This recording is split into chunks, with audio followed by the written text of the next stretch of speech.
In this video, I go over the most common way to generate random numbers in Maple. I go over how to randomize your pseudo-random generator, and I finally talk about how to generate a large number of random numbers very quickly. Let's get started.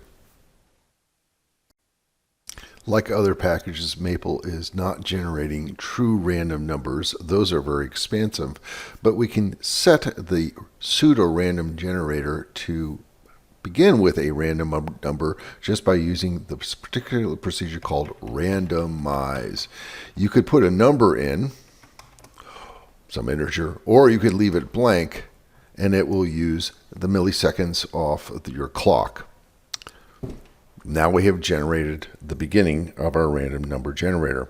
So if I say rand, it will come up with some random number between 0 and some incredibly large maximum value. This is usually totally worthless. So what we tend to do is we prefer to say, well, what's the range in which we want to create a random number? Say between -5 ... and 12. Okay. Notice what it does is it actually creates a procedure. So we created the procedure. Then when we want to call the value, you say rand -5 ... 12, and now you call it as a function and it will produce the value. If you want to calculate or create a random number that is a floating point number, you just set your range to floating point values. So let's have a random number between 0.0 ... and 0.75. What if we want a sequence of random numbers? My sequence colon equals is a sequence random. We're going to call the random. Again, we need to say what are its limits. In this case, we'll go 0 to 10, so these will be integers. Okay, and then we say from 1 to 10, and it will produce 10 random numbers. To put the sequence into a list, we want to use the square brackets, seq rand 0 to 10, 1 to 10. What if we want to create a random point that has both x component and y component? As you can see, I've created the random pixel point in a 4K display. That means it's using a random number for just the x component and a random number generator for the y component. When we call it, we get the location.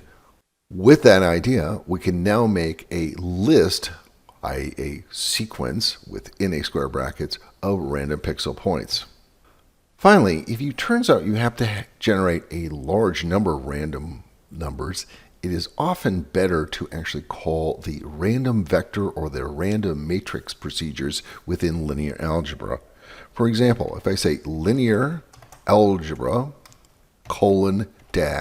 RandomVector, open parentheses, 5, this will generate a random number or a vector of random numbers between -100 and 100.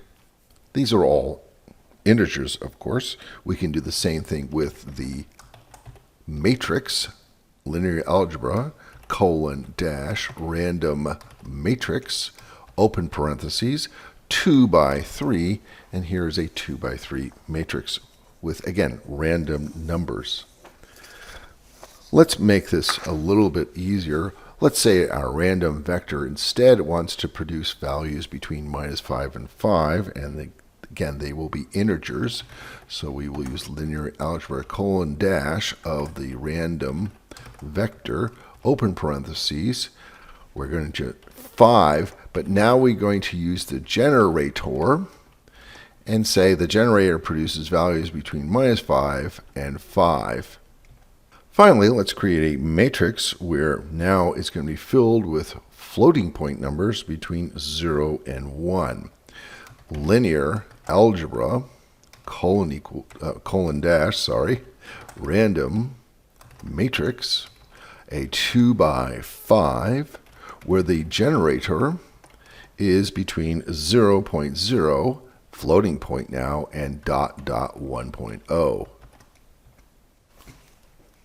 Finally, in terms of efficiency, Yes, the random vector generator call is much more efficient than calling the rand procedure many times. Here is an example where we are going to call the rand procedure 1,000,000 times as opposed to calling it once and asking for 1,000,000 numbers. As you can see, 1,000,000 times takes 32 seconds, but calling the rand vector takes only about a half a second.